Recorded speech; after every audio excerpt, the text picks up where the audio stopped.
Shalom, Koholoyim, Yahweh, Ba'ashem Yahushai, Ba'ashem Racha Kudash. Double honors to our apostles and elders of Great Millstone. Peace and blessings to the elect. Yeah, so this is a video responding, actually, I guess, to Chief Ephraim and his question, which is what the elder is doing right here in his video. But I was watching Apostle Tahar's response, which of course prompted me to make a video about this topic. Now, I was sent 2 articles to my email. I have Google alerts for the word microchip and RFID chip.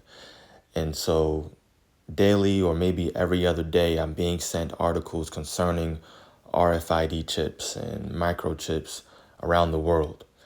And so as soon as I saw this video and I seen the question that Chief Ephraim asked, the Lord gave me a layup and sent me 2 articles that specifically answered his question.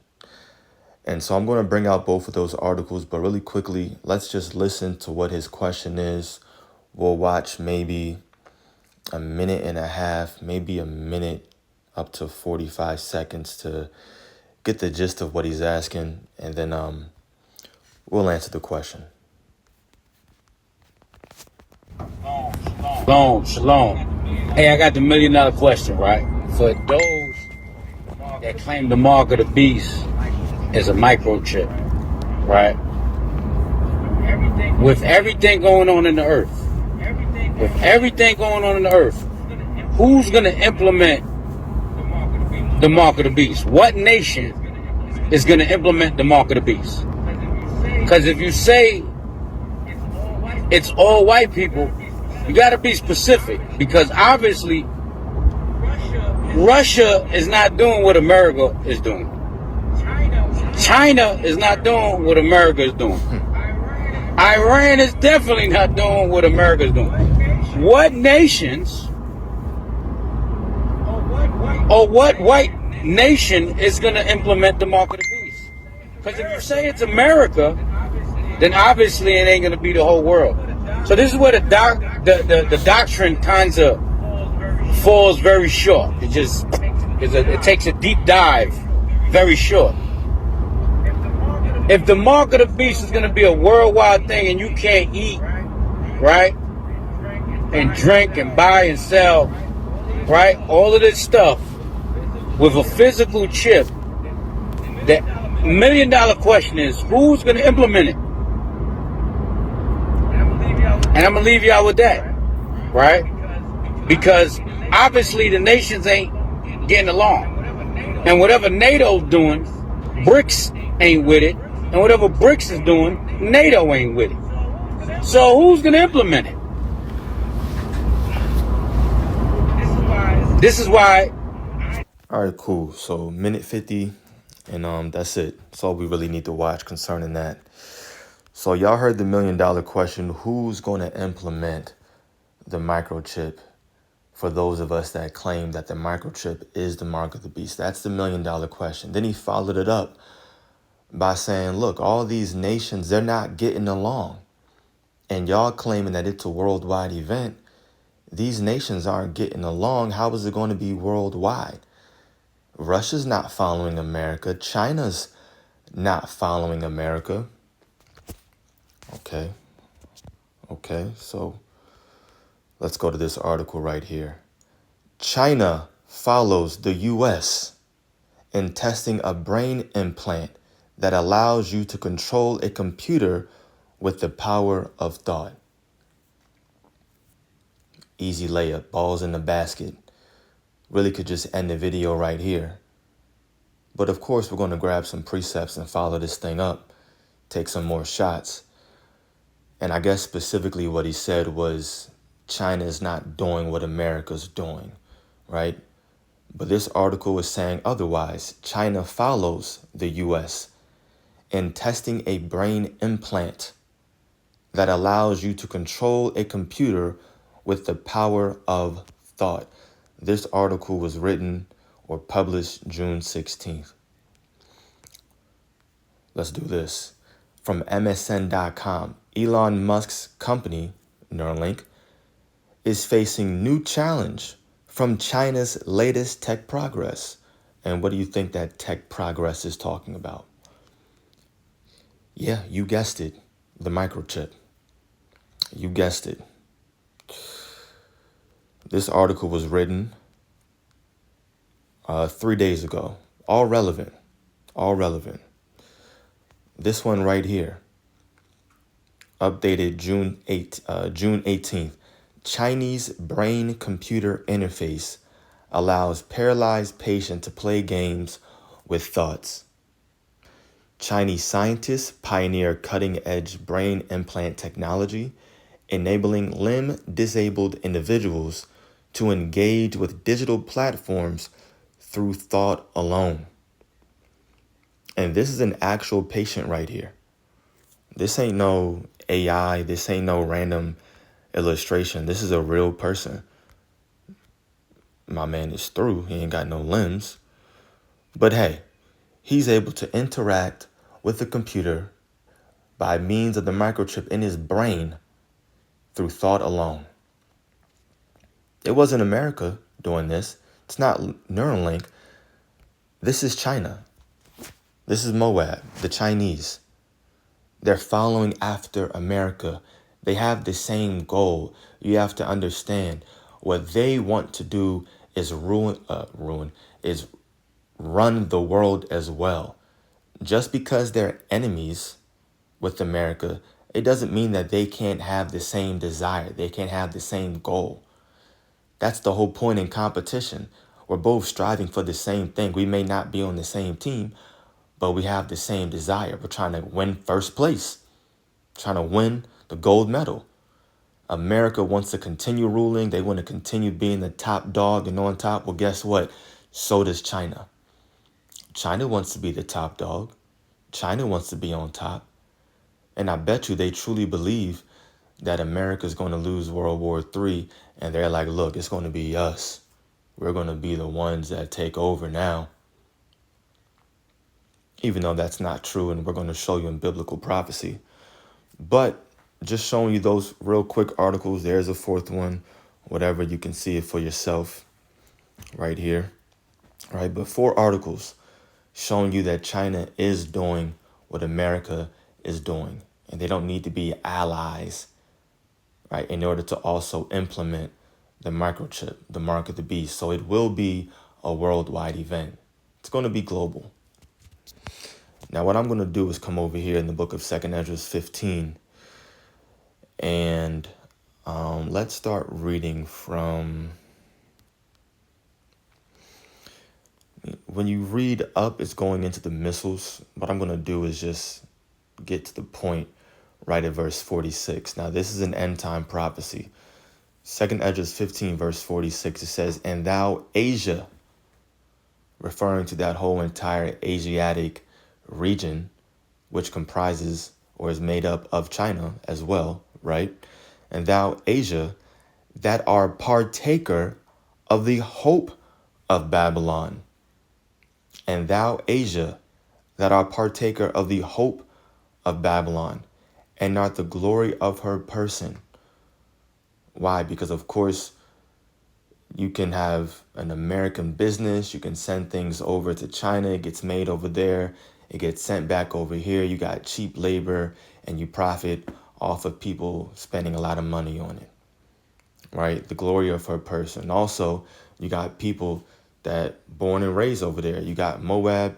They come over here, start a business. They make a lot of money, send money back home to their family back in Moab land, and now they're living good. They're part of those merchants of the earth that's talked about in the book of Revelation 18. That's going to be looking at America get destroyed, and they're going to be bewailing. They're going to be sad. One of many. But as of right now, yeah, China is a partaker of the hope of Babylon, meaning that they're also going to be striving to continue ruling because they have a certain kingdom right now. They have a certain place. America's a top dog, but China wants to be the top dog. So they're the hope of Babylon, or they're a partaker of the hope of Babylon. Verse 47 says, "Woe be unto thee, thou wretch, because thou hast made thyself like unto her, and hast decked thy daughters in whoredom, that they might please and glorify in thy lovers, which have always desired to commit whoredom with thee. Thou hast followed her, that is hated in all her works and inventions. Therefore, saith God, so it's prophecy that China was going to follow after America, right, and commit fornication with her. Verse 49, I will send plagues upon thee, widowhood, poverty, famine, sword, and pestilence, to waste thy houses with destruction and death. Meaning that in World War III, a part of China is going to be destroyed as well. They're going to go through a period of trouble too. It's going to be bad over there as well. Yeah, the Lord is going to send plagues upon Moab land too. Poverty, famine, sword, and pestilence. Because they're a partaker of the hope of Babylon, of America. And of course, the Edomites are ruling Babylon, which is America. And what the Edomites want is to remain in power, right? The Edomites want to remain in power and keep their kingdom. They want full control. That's the whole point of the microchip. And China's saying, look, we want the same thing. We want power. We want total control too. When you read it in the book of Revelation 13, it's tied to buying and selling because, of course, if you can control what people eat and how they spend money, you have total control over their entire lives. Excuse me. Revelation 13 verse 16 says, and he causeth all, both small and great, rich and poor, free and bond, to receive a mark in their right hand or in their foreheads. Now, yes, the he is referring to Esau, Edom, who runs the entire world. And this is talking about everybody. It doesn't matter what your status is. Small, great, rich, poor, free, bond. He's going to create a situation where everybody is going to be forced to take this chip. And that's going to be a global thing.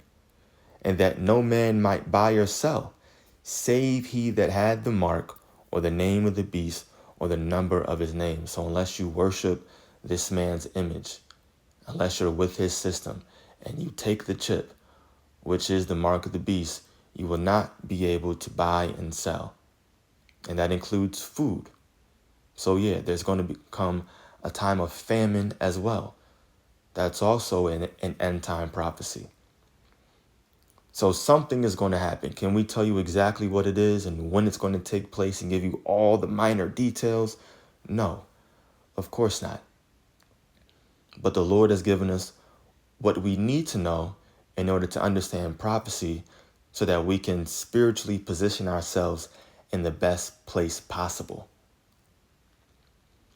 And I say it like that on purpose because we don't need to go out here and stash up a whole bunch of rice and beans and canned goods and have 3 pantries full and be out here at the gun range practicing. No. All we need to do is prepare ourselves spiritually by praying, fasting, repenting, and that's it. Asking the Lord to build up our faith so that in that day, we have the mental fortitude to resist the temptation to take this chip. Because it will be tied with buying and selling, which means it will be tied with your ability to eat. And that's what's going to make it such a huge temptation. And I'll leave you with this precept right here. My bad, my voice is a little dry. Revelation 3, verse 10. Because thou hast kept the word of my patience, meaning you suffered for the Lord's sake, and you did his will, I also will keep thee, meaning protect thee, I will guard thee from the hour of temptation. So it's really not coming down to our ability alone, right? On a physical level, sure, that may be what it seems or looks like. But if you're a part of the elect, the Lord is going to make sure that you don't take that chip.